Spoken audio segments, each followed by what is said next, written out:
오늘 본문 말씀 잠시 생각해 보도록 하겠습니다. 사람은 네 가지 유형이 있다고 하는데 여러분은 어떤 유형 속에 있는지 한번 생각을 해보십시오. 사람을 분류하는 많은 분류법들이 있습니다. 그 중에 한 가지 분류법이 있는데 이렇게 쉽게 말하더라고요. 똑부, 똑개, 멍부, 멍개. 똑똑하면서도 부지런한 사람을 똑부라고 얘기하고, 똑똑한데 게을러 터진 사람을 똑개라고 하고, 멍청한데 굉장히 부지런한 사람, 그 사람을 멍부라고 하고, 자, 멍청한데 게으르기까지 이 네 가지 유형이 있어요. 여러분은 어떤 유형이세요? 똑부입니까? 똑개입니까? 멍부입니까? 멍개입니까?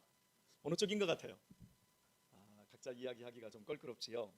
자, 그러면 이건 대답할 수 있을 것 같아요. 이 네 가지 유형 중에 가장 좋은 유형이 뭘까요? 똑개. 똑개. 예, 똑똑하고 아주 이렇게 똑개? 똑부잖아요. 예. 제가 헷갈렸어요. 네.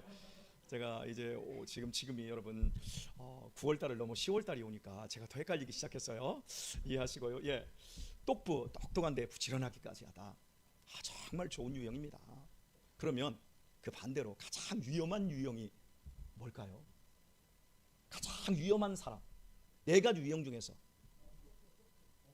똑부, 멍부, 예, 똑부 아니 똑부 아니, 예, 예? 똑부가 제가 원하는 대답은 아닙니다. 똑부가 가장 위험할 수도 있는 이유가 있기도 할 거예요. 과유불급이라고 너무 넘쳐버리면 정말 교만해지고 정말 위험할 수도 있어요. 그런데 이제 그 분류법에서 이게 책에서 이게 분류를 해놓고 가장 그 위험한 유형으로 지도자가 되면 안 되는데, 이런 사람이 지도자가 되었을 경우에 정말 위험한 사람이 어떤 사람이냐면 멍부예요.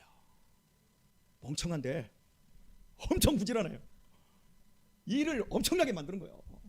그러니까 그 일은 추진도 안 되고 수습도 안 되고 그 일하는 과정에서 막 열심히 있으니까 다른 사람들을 다 시험 들게 만들고 힘들게 만들어요. 우리 아버지가 한 가장이 똑부라면 정말 좋아요. 그런데 멍부라고 한다면, 멍청한데 엄청 부지런해요. 그러면 그 가정은 너무 피곤해져요. 멍청한데 부지런하는 목사가 있을 수 있어요. 그러면 그 교회가 가면 갈수록, 시간이 지나면 지날수록 너무너무 피폐해지는 거예요. 대통령도 그래요. 굉장히 멍청한데 아주 부지런해요. 그러면 망하는 대로 굉장히 빠른 속도로 나가게 되어 있습니다. 왜냐하면 지도자가 되고 어떤 일을 추진할 때는 그 일 속에서 정확한 지식을 가지고 있어야 돼요. 정확한 정보, 정확한 데이터를 가지고 일을 해야만 해요.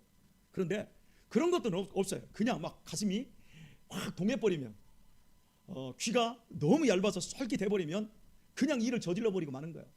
그리고 지식이 없으니까 그것들을 계속해서 이끌고 가고 또 거기에서 끝까지 열매를 맺는 그 일들을 못하는 거예요. 그래서 여기 사업은 엄청나게 벌려놓는데 주워 담을 수가 없는 거지요. 큰일 나지. 사람은 인격적인 존재라고 할 때 그 인격을 이야기할 때는 반드시 세 가지를 이야기합니다. 사람에게는 지성이라는 게 있다. 그리고 감성이라는 게 있다. 또 하나가 뭐지요? 의지라는 게 있다. 이 세 가지가 있기 때문에 사람은 인격적인 존재이다. 이렇게 말해요. 근데 관자라고 하는 사람은 풀은 기운만 있다. 생명의 기운만 있다. 그러나 동물들은 기운과 함께 그 활동력도 있다. 하지만 사람은 기운도 있고 활동력도 있고 지각이 있다. 그래서 사람만이 만물의 으뜸이 될 수 있다. 이렇게 말해요. 그러니까 이 세 가지 어떤 제가 말씀드린 그 인간의 그 인격을 가진 사람이라고 한다면 지성과 감성과 의지가 있는데, 여러분 지성이 좋겠어요? 감성이 좋겠어요? 의지가 좋겠어요? 아니, 지성이 발달하면 좋겠어요? 감성이 발달하면 좋겠어요? 의지가 발달하면 좋겠어요? 다 아주 균형이지요. 아주 좋은 겁니다. 예, 다 발달을 해야죠. 그러면 여러분, 이게 발달이 처음부터 엄마 뱃속에서 딱 태어나자마자 지성과 감성과 의지가 한꺼번에 쏟아져서 만들어서 나오는 인생이 있다면 좋을 것 같아요. 그런데 그런 인생은 하나도 없어요. 살아가면서 이제 만들어 나가는 거예요. 처음에는 부모에 의해서 주변에 의해서 만들어집니다. 이게 한 3살 정도까지 만들어져요. 그리고 나서 그 이후에는 본인이 선택해야 돼요. 그 많은 경험, 아주 다양한 경험들 속에서 이것도 저. 그런데 요즘 부모들이 이 경험을 많이 시켜야 된다는 걸 아는데 그 경험을 잘못 시키기 때문에 얘들이 어떤 의지나 감성들이 발달을 안 해요. 창의력 교육을 하는데 애들이 창의성이 없어요. 왜? 창의력 교육을 한다고 창의성이 발전하는 게 아니라 창의적인 삶의 한가운데 집어넣어서 내가 내 머리로 생각하고 내가 살아남기 위해서 고군분투하고 배고픔도 아픔도 괴로움도 다 겪어봐야 되는데 창의 학교에 보내는 거야. 창의 교실에 보내는 거야. 다 세팅되어 있는 곳. 그러니까 애들이 부모를 잘못 만나면 굉장히 이렇게 망가지지요. 자, 이 3가지가 골고루 발전한 사람이 굉장히 좋은 유형인데, 그러면 여러분 발전 단계를 3가지가 골고루 똑같이 속도를 똑같이 맞춰서 발전한다면 참 문제가 없을 겁니다. 그런데 이게 차등이 있어요. 속도가 달라요. 그렇다면 가장 먼저 발전시켜야 될 것이 지성일까요? 감성일까요? 의지력일까요? 이제 대답이 이제 궁해졌어요. 감성. 예, 나름대로 그 이유가 있을 거예요. 네, 어떤 사람은 의지라고 할 수도 있어요. 어떤 사람은 지성이라고도 할 수 있어요. 자, 우리의 각자의 생각들이 다 있을 텐데 그 생각을 딱 멈추고 오늘 본문을 보세요. 지식 없는 소원은 선치 못하고 발이 급한 사람은 그릇하느니라. 사람이 미련함으로 자기 길을 굽게 하고 마음으로 여호와를 원망하느니라. 이렇게 말하고 있어요. 여러분, 성경이 말씀하고 있는 순서는 지성입니다. 이 지성은 학교 공부를 얘기하고 있는 게 아니에요. 너희들이 여호와를 힘써하려 그래요. 영생은 유일하신 참 하나님과 그의 보내신 자 예수 그리스도를 아는 것이니다 그래요. 알아야 돼요. 알아야 면장도 해요. 알아야 평양감사도 할 수 있어요. 알아야 합니다. 알지 못하고는 안 되는 거예요. 제가 여기서 기독교 신앙으로 얘기할 때 이 성경을 알고 하나님을 아는 그 지식과 대비돼서 감성을 이야기를 한다고 하면, 내가 교회 와서 방언 받고 싶어요. 내가 교회 와서 은사를 받고 싶어요. 나도 성령의 감동해서 성령 춤추고 싶어요. 그런 것들을 먼저 쫓고 먼저 가르치는 교회들이 있어요. 그러면 나중에 무슨 문제가 생기냐면 오늘 본문이 이야기하는 문제가 발생합니다. 지식이 먼저예요. 지식을 통해서 지혜를 갖춰야 돼요. 하나님을 아는 지식이 있어야 됩니다. 그러니까 먼저 알아야 돼요. 먼저 알고 아는 그 부분에 대해서 이제 호불호를 내 마음속에 느껴야 돼요. 그리고 최종적으로 암과 좋은 게 뭔 줄을 알고 이건 해야 돼 그쪽으로 가고, 이건 안 하면 이건 하면 큰일 나는 거야 하고 자기의 의지를 발전시켜야 돼요. 그냥 알지도 못하면서 나 마음이 너무 뜨거워, 나 너무 좋아, 나 그 기도원에 갔더니, 나 저쪽 교회 갔더니 마음이 너무너무 뜨거워, 너무너무 좋아. 그리고 교회 확 바꿔버리고 기도원에서 처박혀서 살아요. 언젠가는 그 마음이 병들고 상처 입지요. 이 순서로 가야 됩니다. 이것이 바뀌면 따라서 합시다. 고생한다. 이것이 바뀌면 정말 고생합니다. 지식 없는 소원은 선이 아니다 분명히 말해요. 지식 없는 소원은 선이 아니다 말해요. 소원은 감성에 속한 거예요. 거의. 지식이 감싸주지 않는 소원은 선한 게 아니에요. 하나님이 보기에 좋은 게 아니에요. 그래서 결국 지식 없이 선이 없으면, 그러니까 지식 없는 선은 결국 발이 급한 사람, 자기의 의지로 그냥 달리는 거예요. 막 자기가 하는 거. 그러니까 제가 말씀드렸던 멍청한데 열심히 사는 거예요. 따라서 합시다. 열심히 살기만 하면 확실히 망한다. 열심히 살기만 하면 확실히 망하는 거예요. 열심히 믿기만 하면 확실히 망할 수 있습니다. 알고 믿어야 돼요. 제가 그래서 여러분에게 저희 교회 오면 가장 먼저 하는 거 은혜 받아라. 뭐 하려고 하지 말고 은혜를 받아라. 은혜 받을 때까지 움직이지 마라. 은혜 받을 때까지는 헌금 안 해도 된다. 은혜 받을 때까지는 부엌에 안 들어가도 좋다. 은혜 받아라. 은혜를 받고 나면 내가 일을 해야 되는구나. 내가 헌금을 해야 되는구나. 도대체 내가 11조도 안 드리고 헌금을 안 하고 어떻게 이 교회에서 내가 신앙생활을 할 수 있겠냐. 내가 어떻게 감사하지 않고 내가 어떻게 충성하지 않고 이 교회 교인이라 할 수 있겠느냐 하면서 충성하게 되어지는 거예요. 은혜 받으면 알아지니까. 여러분, 봄에 지금 씨앗을 이렇게 뿌립니다. 그러면 씨앗을 뿌릴 때쯤 되면 양식이 떨어져요. 우리나라는. 그래서 그 씨앗을 뿌리고 나서 조금 지나면 우리나라엔 무슨 고개가 와요? 보릿고개가 왔어요. 지금 애들이 배고픔이라는 걸 느껴보지 못한 우리 시대 애들은 정말 불행한 애들이에요. 그 배고픈데도 사람들이 씨를 뿌려요. 그거 먹어야 되는데 당장 배를 골무면서 겨울철에 지나면서 그 처마 밑에 옥수수 같은 거 다 묶어서 말려요. 씨감자 메꾸리에다 넣어가지고 저기 광에다가 쫙 갖다 놓아요. 옥방에다 다 집어넣어요. 거기서 막 싹이 올라오는데 배가 고파 죽겠는데 언니 저거 쪄먹어. 이놈의 새끼야, 누가 씨감자를 누가 씨고구마를 먹니 이놈아. 그렇게 배고파도 그거 봄이 될 때까지 다 기다려요.